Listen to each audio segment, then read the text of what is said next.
During 1984, Al Tomko ran All-Star Wrestling out of Vancouver, and one of the trips that he used to take was in Cloverdale on a Saturday as part of the circuit. I lived in Cloverdale, so I attended the wrestling matches quite regularly.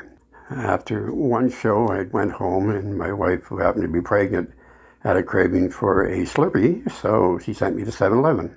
I went there and got the Slurpee. As I came back out, I looked at this guy working on his car, and it happened to be Moondog Reddy, a wrestler who was I just watched him at Cloverdale. So I asked him what he was doing, and he just having a real problem with the lights and the limited tools he had. So I said, well, look, I'm 3 blocks away. Why don't you follow me? You can get in my driveway, and then you can do whatever you have to do, which he did.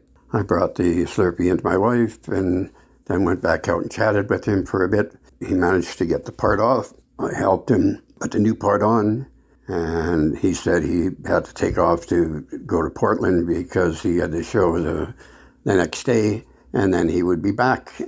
Well, this is some exciting news. We're finding out clues about Wrestling Grandpa that we didn't know. Had a child, has a child, was once married, could be still married.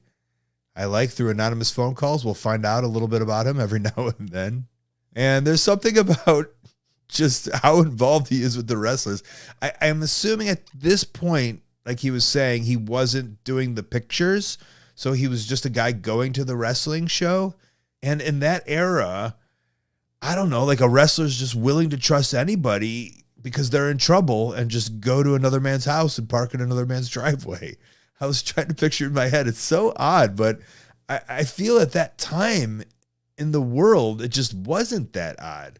You know, like hitchhiking was a thing. That's not a thing anymore. Being at 7-Eleven and then just going over to someone's house seems like it was just a thing. Like nobody flinched at that, including Wrestling Grandpa's wife, pregnant wife. I love how Wrestling Grandpa is intertwined in wrestling, no matter what.